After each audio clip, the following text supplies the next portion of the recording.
আজ থেকে দ্বিতীয় অধ্যায় শুরু, বললেন প্রধান উপদেষ্টা। গণঅভ্যুত্থানে নিহত অজ্ঞাত পরিচয় ৬ মরদেহ আঞ্জুমান মফিদুলে হস্তান্তর। টানা বৃষ্টিতে চট্টগ্রামে দেবে গেছে সড়ক, জলাবদ্ধতায় ভোগান্তি। বেরবির সাবেক ভিসি কলিমুল্লাহ গ্রেপ্তার। সরকার ভারতের সঙ্গে শক্তিশালী কর্মসম্পর্ক বজায় রাখার চেষ্টা করছে, বললেন পররাষ্ট্র উপদেষ্টা।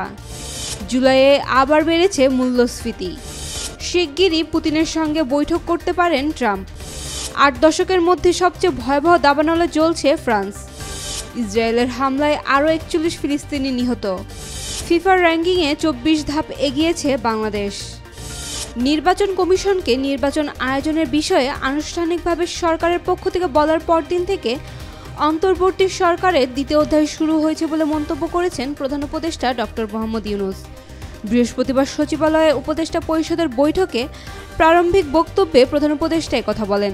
বৈঠক শেষে এক ব্রিফিংয়ে প্রধান উপদেষ্টার প্রেস সচিব শফিকুল আলম বলেন, প্রধান উপদেষ্টা উদ্বোধনী ভাষণে বলেছেন, ৫ আগস্ট আমাদের প্রথম অধ্যায় শেষ হয়েছে।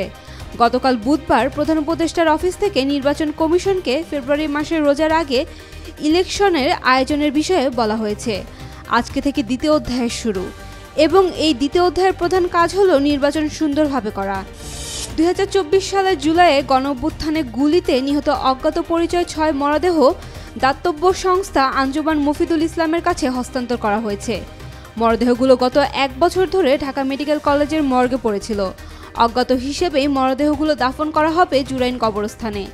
বৃহস্পতিবার দুপুরে মরদেহগুলো হস্তান্তর করা হয়। এর মধ্যে একজন নারী এবং বাকিগুলো পুরুষের মরদেহ। চট্টগ্রামে বুধবার রাত থেকে টানা বৃষ্টিতে নগরীর ২ নম্বর গেট অক্সিজেন সড়কে স্টারশিপ কারখানা এলাকায় সড়ক দেবে গেছে। এতে সড়কটিতে যান চলাচল বন্ধ থাকায় সৃষ্টি হয়েছে দীর্ঘ যানজট। বৃষ্টিতে বিভিন্ন এলাকায় জলাবদ্ধতার সৃষ্টি হয়েছে। অব্যাহত বৃষ্টিপাতের কারণে সড়কে গাড়ির সংখ্যাও কম। এতে সপ্তাহের শেষ কর্মদিবসে ভোগান্তিতে পড়তে হচ্ছে নগরবাসীকে। এদিকে টানা বৃষ্টিতে নগরের রাহাতলপুর, বহদ্দারহাট, জিইসি, মুরাদপুর, আগ্রাবাদ, চকবাজার এলাকায় জলাবদ্ধতার সৃষ্টি হয়েছে। এসব এলাকায় বাসাবাড়ি, দোকানপাট পানিতে তলিয়ে গেছে। বেগম রোকেয়া বিশ্ববিদ্যালয়ের সাবেক উপাচার্য নাজমুল হাসান কলিমুল্লাহকে গ্রেফতার করা হয়েছে। ঢাকা মহানগর গোয়েন্দা পুলিশের একটি দল বৃহস্পতিবার রাজধানীর মোহাম্মদপুর এলাকা থেকে তাকে গ্রেফতার করে। গোয়েন্দা পুলিশের যুগ্ম কমিশনার মোহাম্মদ নাসিরুল ইসলাম এ তথ্য নিশ্চিত করে বলেন, দুর্নীতির অভিযোগে দুদক কর্তৃক তদন্তনাধীন একটি মামলায় মোহাম্মদপুরের নিজ বাসা থেকে তাকে গ্রেফতার করা হয়। দুদকের কাছে তাকে হস্তান্তরের বিষয়টি প্রক্রিয়াধীন। পররাষ্ট্র বিষয়ক উপদেষ্টা মোহাম্মদ তৌহিদ হোসেন বলেছেন, আগের ক্ষমতাচ্যুত আওয়ামী লীগ সরকার ভারতের সঙ্গে ঘনিষ্ঠ সম্পর্ক বজায় রাখলেও বর্তমানে অন্তর্বর্তী সরকারও ভারতের সঙ্গে শক্তিশালী কর্মসম্পর্ক বজায় রাখার চেষ্টা করছে, যদিও কিছু জটিলতা এখনও রয়ে গেছে। সম্প্রতি বাংলাদেশ সংবাদ সংস্থা বাসসকে দেওয়া এক সাক্ষাৎকারে তিনি কথা বলেন।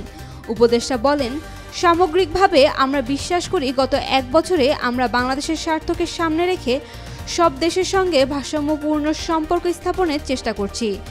আমরা কতটা সফল হয়েছি তা জনগণ এবং সিভিল সোসাইটি মূল্যায়ন করবে।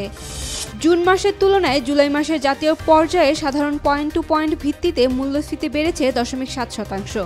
বাংলাদেশ পরিসংখ্যান ব্যুরোর সর্বশেষ হালনাগাদ প্রতিবেদনে এ তথ্য উঠে এসেছে।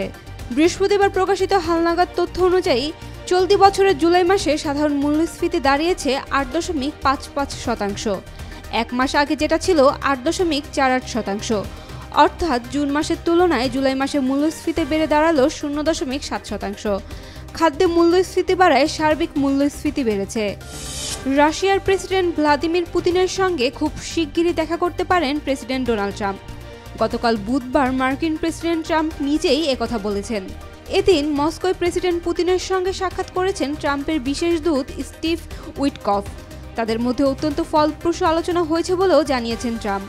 কিয়েভের একটি জ্যেষ্ঠ সূত্র বলেছে, পুতিন ও উইটকফের বৈঠকের পর ট্রাম্প ও ইউক্রেনের প্রেসিডেন্ট ভ্লাদিমির জেলেনস্কির মধ্যে এক ফোনালাপ হয়েছে। সেখানে ট্রাম্প পুতিন সম্ভাব্য শীর্ষ বৈঠক নিয়ে কথা হয়। ফ্রান্সের দক্ষিণাঞ্চলীয় অড অঞ্চল ভয়াবহ দাবানলে জ্বলছে। প্রায় ৮০ বছরের মধ্যে সবচেয়ে বড় ক্ষতির মুখে পড়েছে ইউরোপের এই দেশটি। বিশাল এই দাবানলে রাজধানী প্যারিসের চেয়েও বড় এলাকা জুড়ে আগুন ছড়িয়ে পড়েছে। এ ঘটনায় ইতিমধ্যে মারা গেছেন একজন। ধ্বংস হয়েছে অন্তত 25টি বসতবাড়ি। বার্তা সংস্থা রয়টার্স বলছে, আগুন দ্রুত বন ও গ্রামে ছড়িয়ে পড়ায় স্থানীয় বাসিন্দা ও পর্যটকরা নিরাপদ স্থানে পালিয়ে যেতে বাধ্য হয়েছেন। বন্ধ করে দেওয়া হয়েছে অনেক সড়ক। গাজা স্বাস্থ্য মন্ত্রণালয়ের কর্মকর্তারা জানিয়েছে, বুধবার ভোর থেকে ইসরায়েলি হামলায় আরও 41 জন ফিলিস্তিনি নিহত হয়েছেন। এদের মধ্যে খাদ্য সহায়তা পাওয়ার জন্য অপেক্ষারত 18 জনকে গুলি চালিয়ে হত্যা করা হয়েছে। আল জাজিরার খবরে বলা হয়েছে, বেশিরভাগই নিহত হয়েছেন বিমান হামলায়। চলমান ইসরায়েল হামাস যুদ্ধের কারণে গাজায় চরম মানবিক সংকট দেখা দিয়েছে। খাদ্য, পানি ও ওষুধের মতো মৌলিক চাহিদা মেটাতে না পেরে হাজার হাজার মানুষ প্রতিদিন ত্রাণের জন্য জীবন বাজি রেখে অপেক্ষা করছে। মিয়ানমারে এএফসি এশিয়ান কাপ বাছাই পর্বে অনন্য সাফল্যের রেশ এবার মিলল ফিফা র্যাঙ্কিংয়েও। নারী ফুটবলের সর্বশেষ হালনাগাদ র্যাঙ্কিংয়ে 24 ধাপ এগিয়ে বাংলাদেশ এখন বিশ্বের 104 নম্বর দল। বৃহস্পতিবার প্রকাশিত র্যাঙ্কিংয়ে বাংলাদেশের রেটিং পয়েন্ট বেড়েছে 80.51, যা এই আপডেটের মধ্যে সবচেয়ে বেশি। বর্তমানে বাংলাদেশের সংগ্রহ 1179.87 রেটিং পয়েন্ট। এর আগে গত জুনে মিয়ানমার সফরের আগে ফিফার র্যাঙ্কিংয়ে 128 নম্বরে ছিল বাংলাদেশ। সর্বশেষ 29 জুন 36 ধাপ এগিয়ে থাকা বাহরাইনকে হারানোর পর 2 জুলাই 73 ধাপ এগিয়ে থাকা স্বাগতিক মিয়ানমারকে হারিয়ে এশিয়ান কাপের মূল পর্বে জায়গা করে নেয় মেয়েরা। সেই ঐতিহাসিক জয়েরই পুরস্কার মিলেছে এবার র্যাঙ্কিংয়ে।